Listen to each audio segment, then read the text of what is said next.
नमस्कार शोधार्थियों। अभी 2-4 दिन पहले ही कवयित्री कथाकार शुक्ला चौधरी जी की पुण्यतिथि थी। उनकी पुण्यतिथि पर उन्हें सादर नमन। उनकी एक कविता की एक पंक्ति है, तुमने कभी बंदूक को वाद्य यंत्र में बदलते देखा है? अगर उसमें से कुछ हिस्सा काट कर फेंक दिया जाए तो वह बांसुरी बन सकती है। हम सबकी प्रिय कवयित्री श्रीमती शुक्ला चौधरी की पुण्यतिथि पर मैं उनके परिजनों सहित उन्हें बहुत याद करती हूँ। शत शत नमन। करीब 3 साल पहले शोधार्थियों, कोरोना ने उन्हें हमसे छीन लिया। अपनी सक्रियता, सकारात्मकता एवं युवा वृद्ध सभी के साथ स्थायी मैत्री भाव, इस वजह से वे असंख्य लोगों की प्रेरणा स्रोत रहीं। एक कवयित्री के रूप में वे अपनी मिसाल खुद आप थीं। प्रकृति हो, विशेषकर चांद के अद्भुत बिंबों से युक्त उनकी कविताएं आकार में छोटी होने के बावजूद चमत्कृत करती हैं। और मैं दावे से कह सकती हूँ कि ये केवल शब्द चमत्कार नहीं है, उसमें अर्थ गांभीर्य और अर्थ की संभावना छिपी हुई है। अपनी कविताओं के माध्यम से वो सदा हमारे साथ रहेंगी हैं। शुक्ला चौधरी जी की संभावनाओं से भरी इन रचनाओं के साथ आज शोधार्थियों में आपसे जुड़ूंगी। उन्होंने दरअसल कहानियां भी लिखी हैं। इश्क नाम से उनका उपन्यास भी आया है। तमाम प्रतिष्ठित पत्र पत्रिकाओं में उनकी रचनाएं प्रकाशित होती रही हैं, आकाशवाणी से भी प्रसारित हुई हैं। उन्होंने साहित्य सृजन ही नहीं किया, बल्कि अपने बेटे और अपनी बेटी को अपने रंग में रंगा, रचा बनाया। अपने जीवन साथी कथाकार शतीन्द्र नाथ चौधरी के साथ मिलकर उन्होंने सुंदर सा बाग लगाया, उसे प्रेम से सींचा। उनका यह 55 साल का साथ अचानक छूट गया। कोरोना की दूसरी लहर के दौरान भी संक्रमित हुई और यह उनकी जद्दोजहद जंग थी जो लंबी चली, करीब 1.5 महीने लंबी। लगा कि वो कोरोना को पटखनी दे देंगी और जीत कर बाहर निकल आएंगी, पर जो सोचा हो वो कहाँ हो पाता है। पिछले साल 23 मई को शुक्ला चौधरी चली गईं। इसे शहादत कहा जाए। जैसे जंग में कोई खेलता है, जंग में कोई शहादत देता है, दरअसल उन्हें इसी सम्मान से नवाजा जाना चाहिए। यह सम्मान शुक्ला चौधरी जी का। मेरे मन में उनकी कविताओं को लेकर बड़ी हलचल उठी। उनकी कविताओं का पहला संग्रह अनछुआ रह गया आकाश उनके जीवन काल में तो नहीं प्रकाशित हो सका। अब जब वे हमारे बीच नहीं हैं, यह तब प्रकाशित होकर आया। उन्होंने गद्य भी लिखा है, पर संवेदनशील मन को व्यक्त करने का उनके लिए सबसे उपयुक्त जरिया मुझे लगता है कविता ही रही होगी, और इसी से उनकी पहचान भी बनी। शोधार्थियों, आप दिल्ली विश्वविद्यालय के पाठ्यक्रम में एमए और एमफिल की पढ़ाई करते हुए अपनी पीएचडी समकालीन कविता, कंटेम्प्ररी कविता को चीनते पहचानते हुए शुक्ला चौधरी जी के इन भावुक तो नहीं कहूँगी, संवेदनशील मार्मिक कविताओं से ज़रूर जुड़ें और इन्हें परखें अपने ढंग से। एक औपचारिक परिचय मैं आपका उनसे करवा देती हूँ और फिर आपके सामने सदी के महत्वपूर्ण कवियों की श्रृंखला में सुधा उपाध्याय के सौजन्य से शुक्ला चौधरी पर आज थोड़ा सा जो बन पड़ेगा विवेचन विश्लेषण करूंगी। उनकी 5 कविताएं आपके सामने पढ़ूंगी। शुक्ला चौधरी जी का जन्म 6 जनवरी 1951 में हुआ और 23 मई 2021 को वो चली गईं। इनकी आरंभिक पढ़ाई बांग्ला में हुई थी। घर में पढ़ने लिखने का माहौल था। इसका असर यह हुआ कि किशोरावस्था में ही रविंद्रनाथ, शरद चंद्र, बंकिम चंद्र आदि को पढ़ने का इनको मौका मिला। बचपन में ही कविता, कहानी लिखने की आदत लत सी पड़ गई थी। जब वे 8वीं में थीं तो उनका लिखा नाटक स्कूल में खेला गया। बाद में हिंदी में लिखने पढ़ने लगी। कम उम्र में शादी की वजह से पढ़ाई रुक गई, पर स्वाध्याय से वे आगे की शिक्षा प्राप्त कर सकीं। उनकी संगीत में रुचि बेहद थी। उसमें उन्होंने विशारद की उपाधि प्राप्त की। हिंदी की तमाम प्रतिष्ठित पत्र पत्रिकाओं में इनकी रचनाओं का प्रकाशन होता रहा। छत्तीसगढ़ के कवि। इस काव्य संकलन में इनकी कविताएं हैं। कथा मध्य प्रदेश, इसमें इनकी कहानी शामिल है। और बच्चों के लिए लिखी काव्य नाटिका हमारी धरती और एक उपन्यास भी इनका प्रकाशित हुआ डायमंड पॉकेट बुक से, इश्क। आइए शोधार्थियों, हम 5 कविताओं के द्वारा शुक्ला चौधरी जी की रचनात्मक यात्रा करते हैं। मेरे पसंद की पहली कविता है छूना। मेरे हाथ आकाश तक नहीं पहुंचते, इसीलिए अनछुआ रह गया आकाश। मैं जमीन को छूती हूँ, मेरे हाथों से मिट्टी की महक आती है। दरअसल इस पूरी कविता में कवयित्री अपने होने, अपनी उपस्थिति को दर्ज कराती है और उस टाइम फ्रेम में एक महिला रचनाकार जो सब जगह से अनदेखी, मैं तो अस्पृश्य कहूंगी, अनसुनी, अस्पृश्य रह जाती है। दरअसल उसके सामने ये विशाल बाहें फैलाए हुए, भुजाएं फैलाए हुए विहंगम आकाश जो है वो दरअसल अपनी लिमिटेशन देख रहा है, अपनी सीमा देख रहा है और वो अनछुआ रह जाने का दुख मनाता है, क्योंकि मेरी उंगलियां, मेरे हाथ आकाश तक नहीं पहुंचते। एक स्त्री के हाथ आकाश तक नहीं पहुंचते तो ये वंचना स्त्री की नहीं, आकाश की है।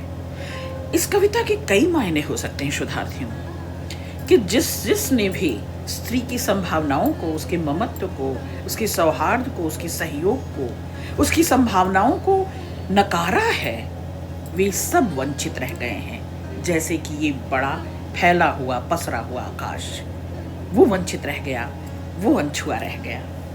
और जमीन से जुड़ी हुई हूं मैं, जमीनी हूं, जमीनी हकीकत को स्त्री जितना जीती है कि पृथ्वी से, धरा से, वसुंधरा से, प्रकृति से, जल जंगल जमीन से स्त्रियां जितनी जुड़ी हुई होती हैं, मैं दावे के साथ कह सकती हूँ कि वो सर्जक का सुख लेती हैं, उस रचनाशील सर्जक के समान, परमात्मा के समान होती हैं स्त्रियां। तो वो जमीन से इतनी जुड़ी हुई होती हैं, उपजाऊ होती हैं, उर्वर होती हैं और संभावनाशील होती हैं। तो मिट्टी की महक हर स्त्री से आती है। एक औसत स्त्री, एवरेज स्त्री और शाश्वत स्त्री की बात दरअसल यहाँ पर कर रही हैं। अगली कविता है अंतरिक्ष से। शुक्ला चौधरी जी की वोकैबुलरी बड़ी प्यारी है, बड़ी अच्छी है। दरअसल उन्होंने कई तरह का बांग्ला साहित्य भी पढ़ा होगा निश्चित तौर पर, तो वो एक मिली जुली वोकैबुलरी, एक जैसे लगता है कि सब ओर से खुले वातायन से ताज़ा झोंका और वो सारे झरोखे खोले रखती हैं। तो वो और सबको अपनाने का, सब में समो जाने का, सबको अपने में विलीन कर लेने का और फिर उसके बाद रचनात्मक यात्रा करती हैं। तो इसीलिए इनकी कविताएं इतनी समृद्ध हैं। अंतरिक्ष से, मैं अंतरिक्ष से पृथ्वी को देखना चाहती हूँ, जहाँ से देश देश नहीं दिखता, जाति जाति नहीं दिखती, जहाँ से केवल मनुष्य दिखता है। आप देख रहे हैं शोधार्थियों, ये कविता कितनी कंटेम्प्ररी है।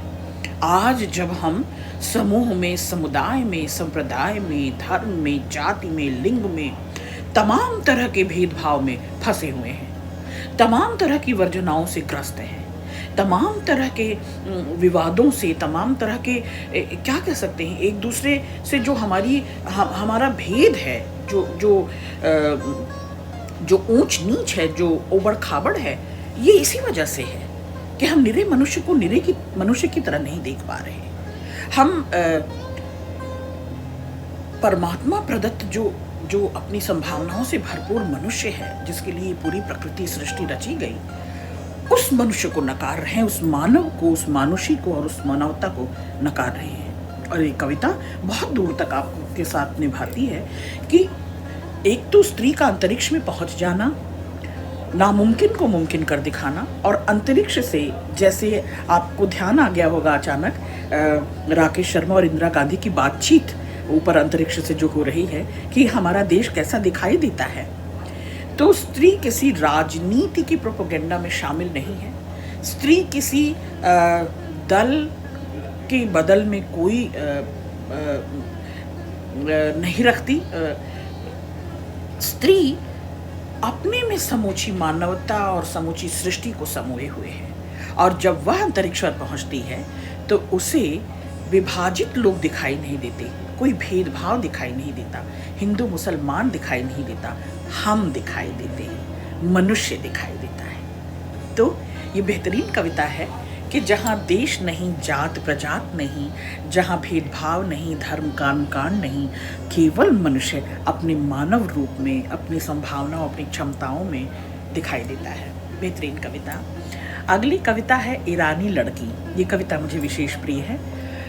वह जरा देर देखती रही, आईने में अपना रूप, आईना तोड़ दिया गया, होठों में लगाते ही रंग होंठ चीर दिए गए। बंद तो है ही खिड़की दरवाजे, अब चुन दी गई दीवार ताज्जुब है। जिसका कुछ उसके हिस्से में, जितना कुछ उसके हिस्से में अब भी था, वह करने लगी उसी से प्यार। जितने थे आसमान, जितने थे सितारे, कोई रोक न पाया। वह अंधेरे में उजाले के लिए गाती रही प्रेम गीत, लड़की जब तक जिंदा थी। हम स्त्रियां, ये समूची सृष्टि, ये धरा वसुंधरा, ये पूरी प्रकृति बची रहेगी, तब तक बची रहेगी जब तक आशा के गीत गाए जाते रहेंगे, संभावना के गीत गाए जाते रहेंगे। जब तक हम उर्वर रहेंगे, संवेदनशील रहेंगे, संभावनाशील रहेंगे, और जब तक उम्मीदों को जगाती हुई हमारी ये कविताएं बची रहेंगी, जब तक हम मनुष्य को उसके रूप में पहचानेंगे, जब तक हम प्रकृति को माँ के रूप में, उसके आंचल में हरे भरे और हमेशा उर्वर रहने की कोशिश, जद्दोजहद में रहेंगे, तब तक ये सब कुछ बचा रहेगा। अंधेरों में और गहराते अंधेरों में स्त्री की ये जिजीविषा अधिक चिन्हित होती है, अधिक पहचानी जाती है। तो वो ईरानी लड़की, भले ही उसकी जुबान सिल दी गई, उसे मुखर नहीं होने दिया गया, उसे देखने की आज़ादी नहीं थी, उसे चुनने की आज़ादी नहीं थी, उसे रंगने की आज़ादी नहीं थी, स्वप्न देखने की आज़ादी नहीं थी, लेकिन उसने अपने हिस्से की ज़मीन, अपने हिस्से का आसमान, अपने हिस्से का पूरा सपना बचा कर रखा, आने वाली संततियों के लिए, आने वाली नस्लों के लिए, कि समूची सृष्टि पर ये उम्मीद बची रहे, ये आशा बची रहे, ये जिजीविषा बची रहे। बेहतरीन कविता। आओ छुपा दें, आओ छुपा दें कहीं एक बांस की बांसुरी, पत्तों की बनी एक टोपी, कुछ काट के खिलौने और एक ताज़ा फूल। छुपा दें एक स्वच्छ बहती नदी, एक मछुआरा गीत, कुछ पीली तितलियां, आओ छुपा दें एक पूरा जंगल। मोर के पंख और किसी कविता की सुंदर पंक्तियां। आहा, जो कुछ लुप्त प्राय है, जो कुछ अब दुर्लभ है, जो कुछ अब छीजता जा रहा है, हमसे छीनता जा रहा है, जिसका दोहन और क्षरण इस स्वार्थी मनुष्य ने लगातार किया है, जो नहीं रहेंगे तो हमारे आसपास रंग राग सुगंध नहीं बचेंगे, उन सब को छुपा लेना चाह रही है, उन सब को कवयित्री बचा लेना चाह रही है, आने वाली नस्ल और फसल के लिए, आने वाली सृष्टि के लिए, संततियों के लिए। तो ये केवल स्वार्थ नहीं है कि आओ छुपा लें, दरअसल ये परमार्थ है। इससे बड़ा परमार्थ हो नहीं सकता कि आओ इस राग रंग को, इस मान मनुहार को, इस लाग लगाव को, तितली को, फूल को, बहती नदी को, जल को, जंगल को, मछुआरे के गीत को, जो दुर्लभ होते जा रहे हैं, पूरे के पूरे समूचे जंगल को, क्योंकि इस कंक्रीट में, इस फैब्रिकेटेड दुनिया में, इस बनावटी छद्म से, पत्थरों से ढकी तपी दुनिया में इन सब का अभाव लगातार होता जा रहा है। और शुक्ला चौधरी अभाव में भाव भरना जानती हैं। बेहतरीन कविता है ये। कविता मैंने पहले पूरा पढ़ती हूँ। आओ छुपा दें एक पूरा जंगल, मोर के पंख और किसी सुंदर कविता की पंक्तियां, एक टुकड़ा मैदान, बच्चों की उन्मुक्त हंसी, छुपा दें आओ। संपूर्ण विनाश के पहले हमारे तुम्हारे 50 साल पुराने वे सारे प्रेम पत्र एक हरी नीम की टहनी के साथ आओ छुपा दें। प्रेम बचा नहीं रहेगा जब सौहार्द नहीं, सद्भाव नहीं, मानवता नहीं, एक दूसरे के प्रति प्रीत प्रेम व्यवहार नहीं, तो प्रेम बचा नहीं रहेगा।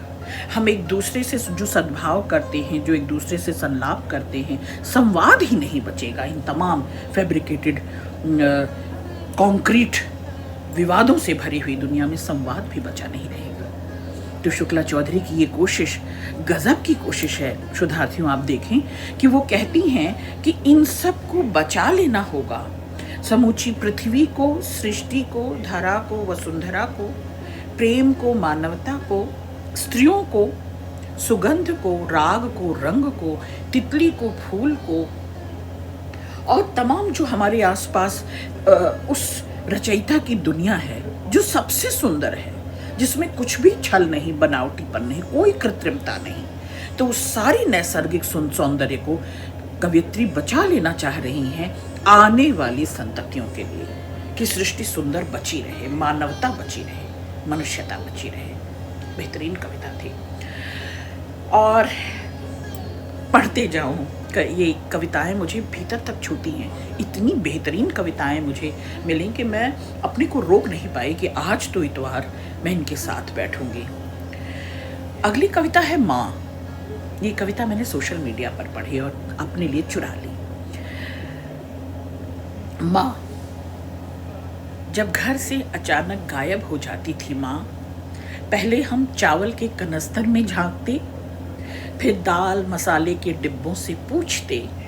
तब भी अगर माँ आवाज नहीं देती, तब हम चूल्हे के पास खड़े हो जाते और जोर जोर से रोते, माँ माँ माँ। चूल्हे से निकल आती थी माँ, चूल्हे से निकल आती थी माँ। बहुत बड़े परिवार में आग हमारी भूख थी, माँ हमारी रोटी। आग हमारी भूख थी, माँ हमारी रोटी। माँ पोषण है, माँ संस्कार है। माँ केवल ममता, दुलार, प्रेम, सत्कार नहीं, माँ से ही हम परिभाषित होते हैं, संस्कारित होते हैं। माँ दाल रोटी है, उसके बगैर जीवन चल नहीं सकता। भूख किसी भी तरह की हो, मानसिक, प्रेम की भूख, परवाह की भूख, ममत्व की भूख, अपनत्व की भूख, लाग लगाव की भूख। हम कितने भी ऊंचे चढ़ते जाएं, हमारा मान प्रतिष्ठा कितना भी बढ़ता जाए, लेकिन हमारा जो कंफर्ट जोन है वो माँ है। हम किसी भी उम्र के हो जाए, हम कितने भी परिपक्व हो जाए, हम कितने भी सोच विचार विवेक में आगे निकल जाए, माँ हमारी केंद्रीय धुरी है और हम उसकी परिधि, हम उसकी चारों ओर चक्कर काटते रहते हैं आजीवन। नाभिनाल से जिससे तुम्हारा नाता है, हमारा नाता है, वो है माँ। माँ पर बेहतरीन कविताएं मैंने पढ़ी हैं। माँ पर कविताएं जब भी पढ़ती हूँ मैं थोड़ी सी भीतर तक भीग जाती हूँ। माँ दरअसल वो जरिया है जिससे हम पुष्पित पल्लवित होते हैं, पनपते हैं, बढ़ते हैं धीरे धीरे। माँ बचपन से लेके युवा काल तक, युवा काल से लेकर हमारे प्रौढ़ काल तक, और जब वह छोड़ कर चली जाती है तो माँ दरअसल स्मृतियों में नहीं, सुधियों में नहीं, यादों में नहीं, रोम रोम में बस जाती है। फिर माँ हवा, पानी, धूप की तरह हो जाती है। फिर माँ पार्थिव नहीं रह जाती तो सीमित नहीं रह जाती, असीम हो जाती है। फिर माँ हमारी भूख में, हमारी प्यास में, हमारी इच्छाओं में, कामनाओं में, सपनों में लगातार दस्तक देती है। हमारी खुशियों में, हमारे दुख में, हमारे आपद विपद में माँ कनात की तरह जैसे हमारे ऊपर तनी हुई होती है, तन कर खड़ी होती है आजीवन। इसीलिए प्राय मैं कहा करती हूँ अपने मित्रों में, अपने शुभचिंतकों में, कि माँ का देहांत होता है पर माँ कभी भी मृत नहीं होती, माँ की मृत्यु नहीं हो सकती। तो माएँ बची रहें और माँओं की ये सदिच्छाएँ बची रहें, शुभ चिंताएँ बची रहें, क्योंकि माँ जैसा विशाल बड़ा तो ईश्वर भी नहीं। बहुत बहुत शुक्रिया चौधरी पूरे परिवार के लिए ख़ास तौर पर, और इतनी बेहतरीन कविताएं पढ़ाने के लिए। बस उस पुण्यात्मा को मैं शत शत नमन करूंगी। ओम शांति, ओम शांति, ओम शांति।